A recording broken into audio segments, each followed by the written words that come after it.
HR practitioners know about the competency iceberg model. I have tried to adapt into a learning iceberg model. Till this time, we see that learning has been controlled by L&D professionals. It is time that learning also gets democratic. So democratization of the learning process. Partially because one point of time we were the custodians of learning and we had to curate the content and decide what the learners need to learn. But I don't think today the situation is the same. I have been witnessing a lot of change in learners' behavior. In the last 60 days, I have been driving digital learning initiative across the organization. And I noticed that it's not just the e-learning portal that people learn from. There are other avenues of learning which are being used by our learners. The only point is that we as L&D professionals are not aware about those learning. Each learner will have their own context and they should have autonomy in deciding their source and method of learning. That we should now move towards aggregating the various learning mediums and curate the learning. You may like to term it as the Uberization of learning. Uber does not own any car, but it brings all the car owners together. Similarly, there are multiple projects going around this, and the noticeable among them are Project Cortex by Microsoft. So I encourage all of you, go to Google and type Project Cortex, and you would be surprised that the entire learning space would get disrupted, because how information that's available around the organization using AI can become a learning. And also you would like to explore the Apple enterprise version where Apple Education is also doing brilliant work. Also, we need to look at some of the K-12 space. I have seen brilliant innovation done by Byju's, Unacademy, White Hat Junior. Some of these platforms that I have seen, the kind of interface they have is very, very different. So now I want some questions that I want to leave you with is, do we need to own the internal resources going forward? Or are our LMSs good enough for the new age learners? How can we integrate the bottom of the iceberg learning and leverage them?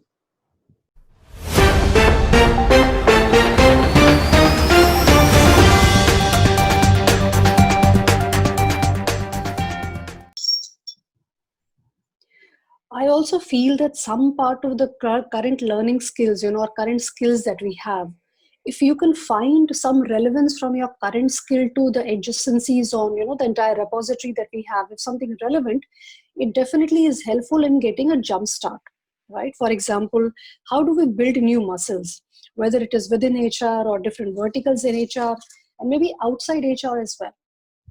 So somebody who's good at really managing corporate HR or managing different roles, keeping timelines, really on, keeping everybody on track, maybe project management could be a slighter nudge for them, right? And I'm not saying that you must, but I'm just thinking aloud about what are the few things one can do.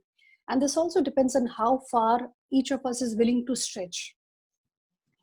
For some of us, being in the same domain, we can look at related or competencies or adjacencies. So we can play around a little bit to the left and a little to the right. Some people can go completely to the end of spectrum,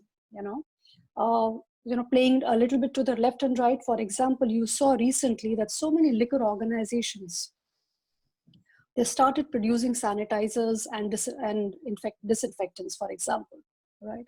I know some consulting organizations who have used this last 60 odd days, to really, because their sessions where people had to cancel the classroom sessions, people had to cancel board meeting, people had to cancel different things. They have really used this lead time to put in research-based papers that they have started sharing with their client organizations on how do you actually streamline your priorities, your strategy, your team members, your organization strategy, etc.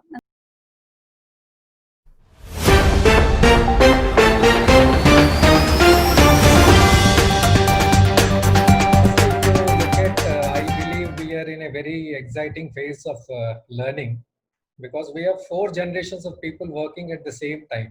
Okay, people at 60 years like me who was just going to approach 60, and then 50, then 40, and the millennials jumping into the queue at the workplace. So their needs of learning is something completely different from each other. These categories of the people learn differently from each other. So if you look at Dr. Yuval Noah Harari, what he said in 21 Problems of 21st Century, we would have 2 categories of people at a later date called useful people and useless people. Okay, maybe I will become a useless people if I don't learn, and useful people will be the people who are going to learn on a continuous basis. So we at NTPC have categorization for all these 4 categories of sections of employees, right from 60 years to people who are joining as millennials.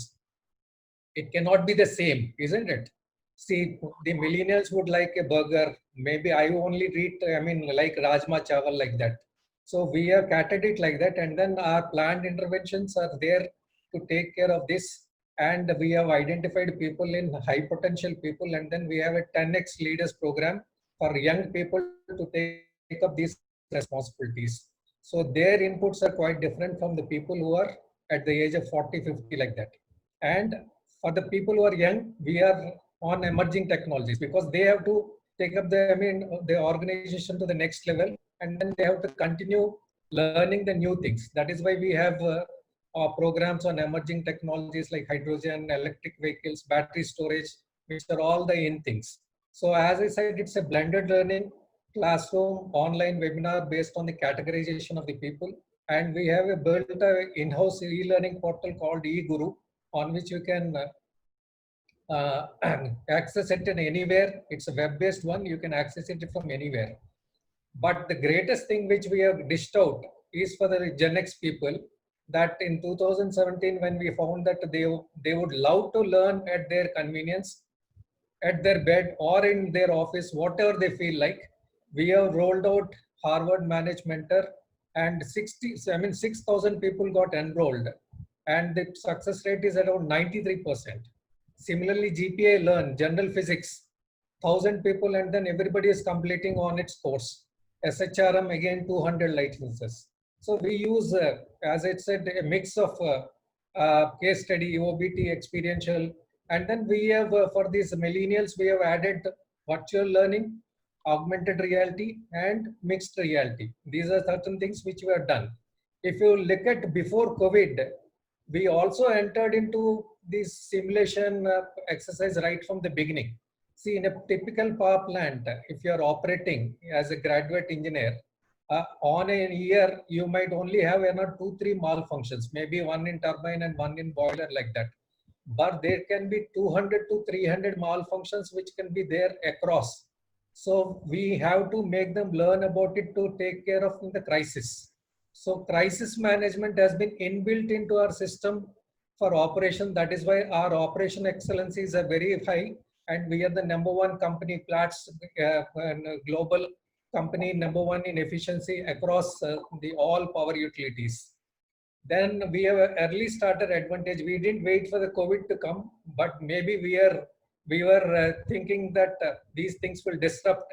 So we had caught the pulse of the new millennials and then started these HMM and digital learning, all such platforms. Okay. And now that people are wanting to learn, and then suppose they have been told to maintain a gas turbine or something like that, they don't want to waste their time till such time an expert comes and then tell them. Okay, so they want to prepare themselves on a very proactive basis. So what we have done is we have virtual reality models in which they are able to see what will happen if a gas turbine is opened, and then what would be the parameters on which they can work. All such things are rolled out, and then modules are created, and then they can get into it. Okay. So after COVID, the classroom and immersive technology has become more and more. We have developed, in the peace time, we have developed many modules which we have uploaded now. So people are going into it and then learning from it. And then we have a very good micro learning initiative, which we do it is that on every Friday, we send across a video on relevant topics, maybe on crisis management or how to handle a crisis, how to evolve personally. All such things are done. Of course, we need to go and then further improve upon. See, after the COVID, the movement will get restricted. The number of people going to a simulator and then working there would be very difficult. So now what we are doing is we are proposing a cloud simulator on which cloud-based simulator on which people can on their desktop or laptop can generate malfunctions and then attend it and then they become a very competent professional. So these are the things which we are doing it, and the present simulator which we have invested lots of money, that also we are bringing it on through remote access by using Internet of Things and other things like that. So these are things which we need to go on evolving to become useful people, or else, as I said, you can become useless person like me at a later time. Okay, thank you.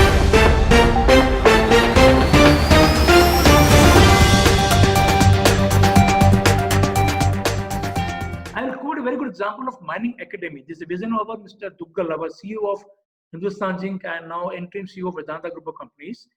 So 5-6 years before, he thought of having a mining academy. See, let me give some more insight. In our mining operation, the drilling is a very, very niche skill, where we are depending on the experts. We call people from different countries who operate the drill machines, valuing around 4 crore, 5 crore, 9 crore machines they are there. So drilling has to be very, very in a good pattern so that we have a good blast and good pull through. Okay, so very, very heavy cost.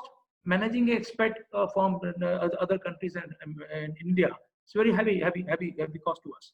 So in fact, we started a concept of mining academy where we hired local youths, all diploma and ITI in mechanical, mining, electrical engineering, and we imparted them a 2 years very rigorous training, which is an in-house training. We gave them free lodging, boarding, some stipend based on certain attendance and certain performance, and followed by their monthly assessment, quarterly assessment. We also brought some simulog where, like video game, they learn how to play how to operate the jumbo drill machines. Then they migrated to the a different high version of simulator, which is also cost around 4.5 crores from South Africa. We got that also for training, and then training in the ground, underground. We attach those youths with our lot of experts, lot of master champions of the equipment. So they were learning the last 4 or 5 years. We always used to give them a lot of josh, a lot of energy. Bhai, can you do it better than expert? They used to come, sir, we will do it. Ek baar humko machine de dijiye haath mein, we will do better than the expert. And that was our challenge. That was our mission. Okay, how can we develop local people to perform the machines at par with the global benchmarking standards? So there was this very, very good thought and our experiment. And out of 500-600 people whom we have trained the last 4 to 6 years, almost 70% are well placed within our organization through service providers. So they are performing very nice. The last batch is still on the verge of hiring because of other issues and COVID issues. The hiring is stopped by the vendors also. And so this is a wonderful example of developing our local people to compete with the global kind of skilled people, and it will have a huge impact on saving in terms of their salary, their costs, and their maintenance. So this is one aspect. And one more thing, this COVID and the lockdown has given a lot of thoughts to us. Initially, you will agree with me. Whenever there's a training program, we will not get good nominations. We will also think who are sitting idle, just push them. Just go for attendance. You will have some aloo vada, some sweet kachori. Go and attend the programs. So people used to take lightly training program. And now this lockdown and this COVID, we have seen a huge involvement of the people for attending programs. You will wonder, during April, May, we have run around 171 programs through virtual Microsoft Teams. And around 185 trainers have taken various sessions, and they have covered almost 10,000 persons. Okay, there may be multiple, some people must have taken multiple sessions. So this is the the phenomenon, the phenomenal growth of the training people want to do. And what we do, we just launch a program and open to all employees. And we know Why we should confine to only mining community or smelting community or blah, blah, blah. So we used to give an open challenge, and people from different sector also used to attend sessions. Cross-functional, we find something new energy. Or people of electrical also interested to learn about L&D, and vice versa. L&D people willing to learn about finance.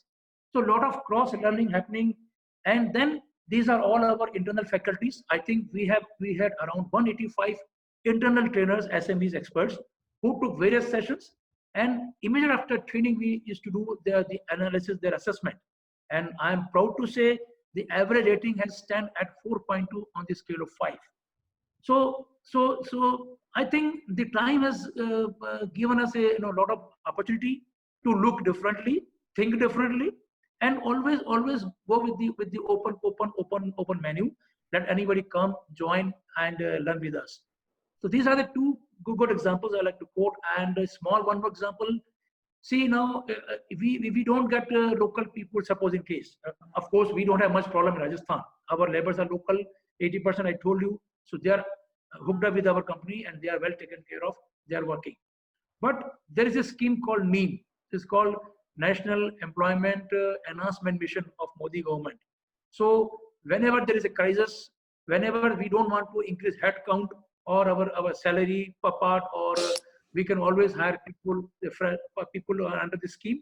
And we did this experiment. In the last 2-3 years, we had around 300 plus BSc or BCom graduates, and we give them very vital training in all the areas of finance, or the commercial, or the operations, the various kind of equipment to be handled at the shop floor. And they have learned, they have picked up. We thought initially we will train them for 3 years, but we were hunger to take those guys. And maybe after 1 and 2 years, we have given them chance to have a direct entry into Hindustan Zinc role. So we saved a lot of headcount, lot of money on training and salary part. And even after 1 and 2 years, people are migrated to our Hindustan Zinc roles, and they are working very nicely. And today we have examples. The people who joined as BSc, say 10 years before or 15 years before, they are heading the plant, they're heading roaster, they're heading our engineering department.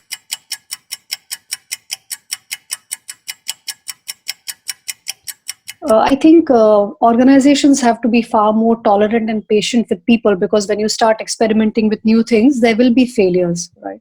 And I have not seen too many organizations who are tolerant and okay with failures coming in, right? So that's the first thing. You need to have an ecosystem that is perfectly fine with you learning, because every time you learn from a failure, that no longer remains a failure. That's a learning of how something could not have been done. The second is people's own ability to push, not just be in the comfort zone, but always push one to do more. I mean, we have seen, right, people who've had multiple opportunities to grow, they have taken this opportunity. And I see even in my organization and around that, some people are doing far better. They're coping far better than others, and they are feeling mentally more at peace than others who are fearing a loss of job.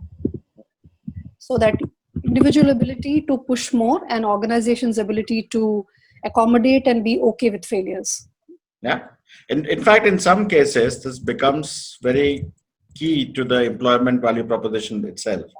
Like when we were growing the digital capability set in Syngenta, when we went to hire, we said, we are starting, so we are going to work on the latest tech stack that is available in the market.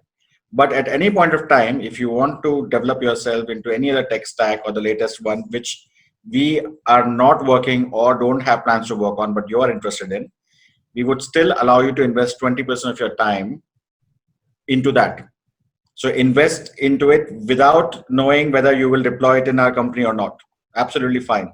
So that was part of our value proposition. So when we went to the market, the attractiveness was completely different. We attracted really different kind of people by itself who were rather than saying, okay, will you continuously learn to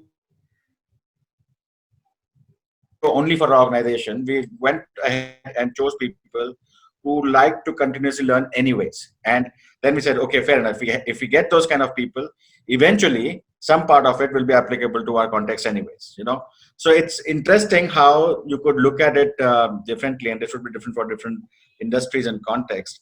But as Mr. Rao was highlighting, if we don't do that, so if I'm saying 20% of our time, it means every 5 years will become irrelevant.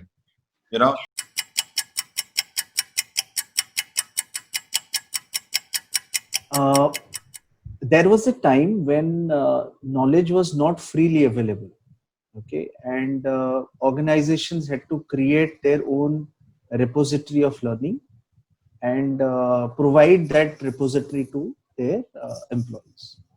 But I think a lot of these open source learning that's happening around, the need to have a captive learning management system over a period of time will go away, because the quality of content that you might able to afford, because there is a cost, because organizations will in times like this there would be a cost factor as well. Okay, and owning LMS, feeding it with content is also a cost. Now the question is, when we have freely available content, open source learning available, why do we need to go into a cost exercise again? That money can be utilized in some better way. However, there are some specific domains like Mr. Rao spoke about, specific domain knowledge. For that, the organizations might continue to have a captive learning. But for generic learning, I don't see there being a need to own and maintain a learning management system. Mr. Rao, right now, is it the fear of losing the some patented knowledge around it, or some know-how or competitive advantage? Why are such huge boundaries around it? Basically, if you look at it, it is information. Even if learning has to be there, information is passed from one to another. Okay. Now, why, tomorrow Google or Amazon can become a nation because they have information. Maybe of your person or the organization or anything like that. Okay. Why GE turbines would be preferred? Because it has a predict model and then it can give information to the customer that bearing is going to go wrong or something like that. So this information sharing is not so easy. Okay, that is the reason people catch it on to and hold it on, and then they do not divulge it to others. Only the practices are told, but the information is never shared. The typical information barrier, the knowledge it is lying with the organizations which have it, or else even the technology can be transferred, isn't it? So is it going to be like a WikiLeaks event, which will come one day where this will all come into public domain suddenly by somebody like a whistleblower, and then, No, it will be like once the information becomes obsolete, it is going to come onto that. Okay. Like, GE, not giving maybe it is sharing information on 6E platform, but maybe the next platform it would not share with us, isn't it? Whatever has been Boeing Max, the information, are you able to get it? You are not able to get it. yeah. Okay, so the technology and information are again intellectual properties on which they encash, or the entire economy of that organization thrives upon. So if he shares it, then there would not be any service agreements at all. There would not be any annual maintenance contracts at all. So the revenue which IBM is getting is from the annual maintenance contract, not from the hardware source code or anything. So that is the reason information is very, very privy, and it is a great thing which every organization wants to hold it on, and then they do not want to share it. So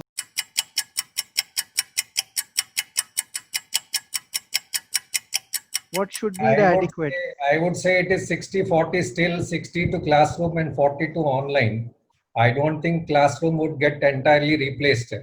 Even Raghuram Rajan, the other day he was telling, I feel better while interacting in a classroom rather than online courses to somebody, isn't it?